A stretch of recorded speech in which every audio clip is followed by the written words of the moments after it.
What's going on, everybody? Welcome to Punches and Punch-ins, episode 2, the podcast where I solo dolo just talk my random crap. I appreciate you guys tuning in. Anybody who tuned in to the first episode, welcome back. Those of you who are now tuning in to the second episode for the first time, what's up? How's it going? How was your week? My week was pretty crappy. On Saturday, the day after the podcast went up, decided to try to give my brother a foot race at a child's birthday party and pulled a muscle in my calf. So I've been couch bound. Today was the first day that I actually got up. This is Thursday that I'm recording this on the 20th. So it's been pretty uneventful and not as exciting as you would think. Or maybe it's right on par. But there is some big news this week in a lot of things. But the biggest thing, the one that I'm most excited about, is UFC news. Now, for those of you who aren't interested in the UFC, it is what it is, man. I don't know what you thought you were doing, listening to a podcast called Punches and Punch-ins. But huge news. As of right now, it does look like in the future, this isn't like immediate, and there is nothing officially announcing this. It does say that rumors have it that Duplessis, the gentleman who just won from Africa, will not be able to fight Israel Adesanya for the time that they need him to fight. So they're gonna have Izzy fight Sean Strickland. Now, Sean Strickland's a fighter who kind of what's more common nowadays, got his, I wouldn't say start, but his fame or his reliability to the UFC by being the guy that they can call in to come fight on short notice. And ever since then, he's kind of been on fire. Don't get me wrong, I do believe that he has won most of his last few fights. However, him facing Israel Adesanya, in my opinion, is going to be a nightmare for himself because Izzy's fighting style. Me personally, I can't stand Izzy, but I do think that it's not a good matchup for Sean Strickland. However, I hope Sean Strickland knocks him out. They also announced that Islam versus I almost said Makachev, that's his name. Islam Makachev versus Olivera is happening again, and they officially announced it. That is going to be UFC 294. So we'd run it back, as well as you get to see one of my favorite fighters, Khazmat Chimaev, fight Palo Costa at UFC 294 as well. So both of those fights, big names, huge fights. Islam, some would say, barely beat Charles Oliveira. Some would say that Khazmat, hasn't fought in a while, and maybe he might get beat by Paulo Costa, but I don't see that happening. I see him ragdolling Paulo Costa personally. But it's not really up to what I think. It's up to what they can do in the ring. Anything can happen. Bad training camps can happen. But it's not like a good matchup by any means. Upcoming UFC events, I do believe they just announced UFC Nashville has a new headlining. Corey Sandhagen versus Rob Font at 140 as the headliner UFC Nashville. I don't know if there's anybody around the Nashville area, but they did announce that as well. Looks like the next fight's coming up the 22nd. So this Saturday, the day after this podcast goes up, you have Tom Aspinall versus Marcin Tybura. This is going to be a UFC fight night. You have Molly McCann versus Juji Storenko. Jeez, what a name. And Nathaniel Wood versus Andre Phil. Nothing, no too many big names, but they would all drop me. I will notice that there is a gentleman here on the undercard, a featherweight named Leroy Murphy. He's 12-0 versus Joshua Clabeo, who is 11-1. So keep your eyes on that, as well as we are only a week away from UFC 291. Once again, that's going to be Dustin Poirier versus Justin Gaethje, Jan Blachowicz versus Alex Pereira. which it still doesn't show that it's for the belt, but I'm sure it is. Tony Ferguson versus Bobby Green. I look forward to that. Michael Chiesa versus Kevin Holland. And this says Pablo Costa versus. Oh, nope, they canceled. As I say, because he shouldn't be fighting that soon. So they did cancel Pablo Costa versus Ikram Askarov. Like I said, they gave him to Khazmat Chimaev at the next couple of next big events, which just means he gets to train for him even more. And hopefully, we don't see him get smacked around. But that's the events coming up for the UFC. Hopefully, we get some good fights out of that. Especially the 291 card is going to be great. I'm sure that the fight night's going to be good. I'll probably tune into the later parts of it. I kind of hope to catch the Leroy Murphy fight, but I don't think I want to be able to. But 291, I'm definitely going to tune into. But once again, we have another week before that, so you have one more podcast before that hits. And I'm going to go into little more detail on the styles and like what I think is going to happen in that fight. But you guys just got to wait for that to happen. Moving into other news, as well, it happened, I believe it was this week or has officially happened while I didn't cover it last week. And I do believe this, like I said, just happened this week. There was an acquisition by Microsoft to acquire Activision Blizzard as, their company. I don't really know. I think they were a solo company, but Microsoft bought them out. And this comes back from January 18th in 2022, from what I'm seeing. And I think it was blocked by like judges and stuff trying to say that it was maybe like a monopoly or something like that. But it looks like they won that. And with that coming, that happening, I guess, what you have now is Microsoft has purchased them. As a Call of Duty fan, that's great news because now that means for all you Xbox players, and I'm sure PC, but I haven't tried it.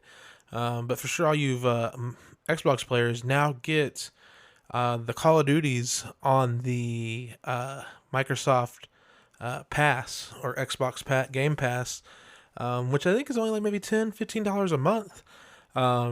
And you get all of them. They relaunched all of the old servers, so now instead of waiting forever to either never get in a server or to even get in a server, it took forever on old Call of Duty's COD 4, the original Modern Warfare 2, Black Ops, all of that. They've relaunched them, and from my understanding, they're monitoring them again for hackers and stuff like that, which is great news for Call of Duty fans because those old heads that are like me, 30-something-year-old men, a little bit older.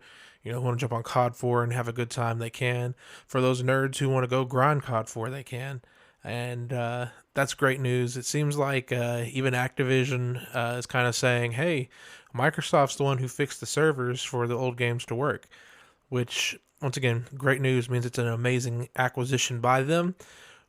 So, if you guys have a Xbox, and if you have a PC and you have the Game Pass, congratulations. Now you can go play the original Call of Duties like you used to. Say them gamer words and, have fun. That's super exciting. Hopefully, how I am. Seeing as I've talked about this last time. Please let them make a good Fallout game finally. But that's besides the point, I suppose. Moving into music news, surprisingly, the artist known as Lil Baby, I don't know why I said it that way, artist. Anyway, the artist known as Lil Baby, some of you guys may know him if you're a hip-hop fan. Looks like things aren't going so well. Once again, you can never really believe what the media says, but the media right now is showing that he's canceled at least 10 shows from his nationwide tour. And they're calling it because of ticket sales not selling what he thought they would sell. He is among the group of artists that I consider that have a working formula, and they continue to apply that exact same flow and style to every single song. You see it over and over again with artists. The biggest one I could think of is one of my favorites, Da Baby. His exact music, I guess Blueface is the same way, where the beats are almost even similar, but the flow is the exact same on every song, as if he copy and pasted it. So you wonder if maybe the industry doesn't work, where they can't push people the way they think because people just get tired of the exact same thing. I don't think he's made a statement on it. Once again, I'm just going off of what the media is saying, which you can only believe so much of it, but it is showing it, as well as Lil Durk has canceled most of his tour dates, but he is stating from a medical condition. It says that he was having where he didn't consume enough water and he was dehydrated, so he said he was going to cancel his tour in order to just focus on his health.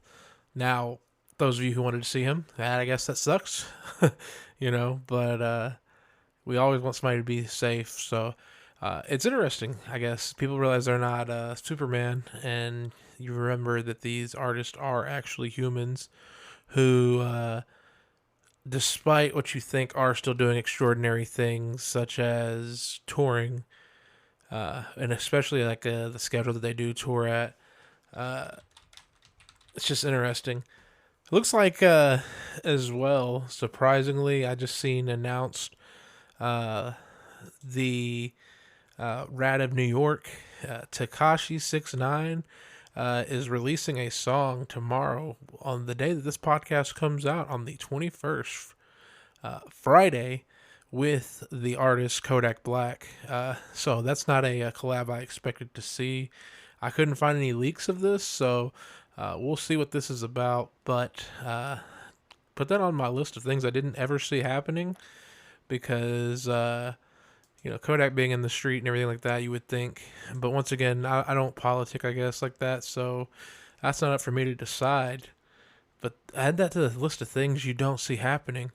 In other hip hop news, the YMW Melly trial has just closed their arguments, and the jury is deliberating if he is in fact innocent or not. Those of you who weren't following the trial, they didn't have any real evidence against him. The only evidence it seemed that they did have was some cell phone location records that, like, where the car was, and that he was that his cell phone was in the car. However, the defense only called one witness, and that was a friend of Melly's who stated that Melly eventually, at some point, had left the car, switched cars, and he went home with him. And that's when they found out about the murders later that night, as well as Melly noticed that his phone was missing. His friend's testimony pretty much is that Melly had nothing to do with the murders. So, I don't mean to say that he did it, but there is no real evidence against him. But once again, it is up to the jury to decide. I didn't see anything solid. Like I said, you had some medical examiners showing that the bullet pattern could have came from the back seat, and that some of the car, like if it was a drive-by, as the driver was stating, it was that most of the shots that came from the outside of the car were from a standstill position, and the bullets that were in the bodies of the two deceased came after they were already dead, and they could tell that by somehow how the blood was not running out of them, except for a few gunshots, the ones that looked like they could be traced to the back seat. Melly's defense kind of said that the only reason they were able to get those measurements from that seat was based off of Melly's height, and that I guess they were saying that they could kind of use anybody's person and build a case around the height. So like I said, they don't really have too much evidence on Melly, aside from they have him on video getting in the car that later on showed up to the hospital with his friends, in the seat that the bullets would have came from had they been shot. From what the medical examiner says the kill shots were, versus what his friend is saying. No, he got out of the car and he came in with me and we hung out. I think it was at the rapper Fredo Bang's house, stating that only Melly, Fredo Bang, and I believe Bortland, the driver, had keys to the house that they were staying in. So I believe that the jury should have a, what would you call, I guess, a decision by Tuesday. And we'll find out if Melly's going to be out or if he's going to serve life in jail. So, big prayers out to Melly. I hope that the right thing happens is what I'll say, because you would hate for a murderer who may or may not have murdered his friends. I guess it's for a murderer who has murdered his friends to walk free, but you'd also hate for a person who did not murder his friends to go to jail. So I hope the right thing happens, and many blessings be upon him, because that is a rough place to be. Let's take a moment to thank our sponsor, Erica Eve at O Music. Once again, they are the best, number one, any other term that you could say, I would say the superior underground music supporter. If you're looking for someone who can maybe get you some EPKs, artwork, booking, anything you need as a underground music artist, Erica Eve can help. Check her out on Facebook. That's with Erica Eve with O Music. They support underground music, and they support this podcast. Thank you guys. Once again, go check her out on Facebook, Erica Eve O Music. Thank you for supporting this podcast. Alrighty, guys, it's time to jump into the dark part of the podcast, if you will. We are talking about the Russia-Ukraine war. If you don't want to hear it, sorry, this is how we're going to end it today. If you do want to hear it, like I do, things are heating up once again. So I don't know if I had mentioned last week or if it had happened in between, but it seems that a bridge was blown up that was between Russia and Ukraine. And Ukraine, I don't believe, is saying that they did it, but they do say that there's no reason for that bridge to be connected to the Ukraine. So they definitely did it. Russia was not happy about it. I'm sure it cost them tons of money. I'm sure it's going to impact the materials that they're getting in, because they have so many sanctions against them. It's going to be hard for them to probably rebuild that bridge or do what they need to do. However, there was a grain deal that was was signed that Russia needed to re-sign, pretty much stating that that they're still going to not mess with each other with the grain, and it was going to continue running. But it looks like Russia said, "Nah, we're out. We don't want nothing to do with it." And then struck a granary, if you will, a place that stores grain, with a missile. That is what the mainstream media is saying, as well as Russia's now striking Ukraine's ports.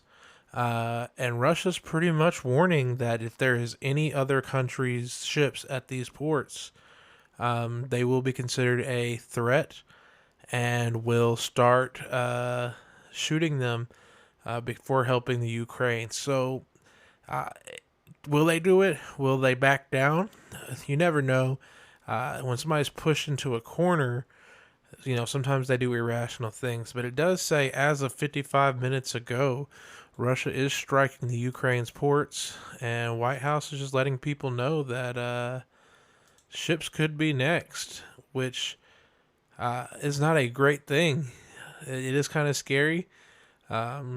They're bombing it. They're targeting even civilian ships, it says, trying to, I guess, just get any type of reaction they can. And like I said, with them warning, other countries about willing to hit their ships, we're going to see what comes of that. They did just have an issue where, if those of you know what BRICS is, it's kind of like the United...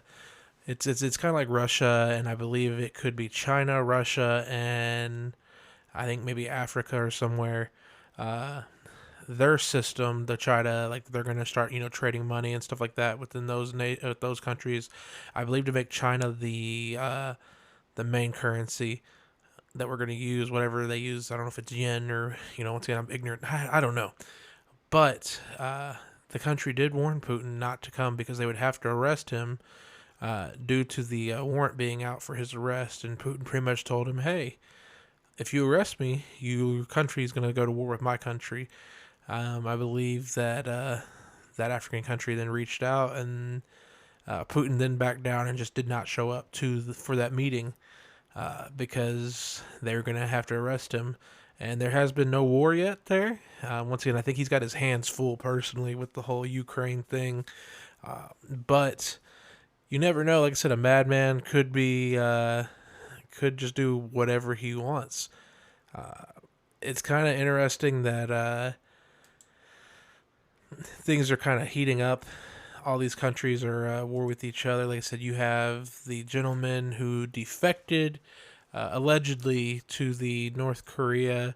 From what I'm seeing, the mainstream media is reporting on that is that this gentleman was already facing some sort of corrective action in the military here in the U.S. He was there in South Korea, um, and he pretty much just took off, getting ready. I guess he was getting ready to go be reprimanded in the United States. They were bringing him back. He took off running, allegedly joining a tour group. When he was being chased from the tour group, or somebody seen him, he started running into the demilitarized zone of North Korea.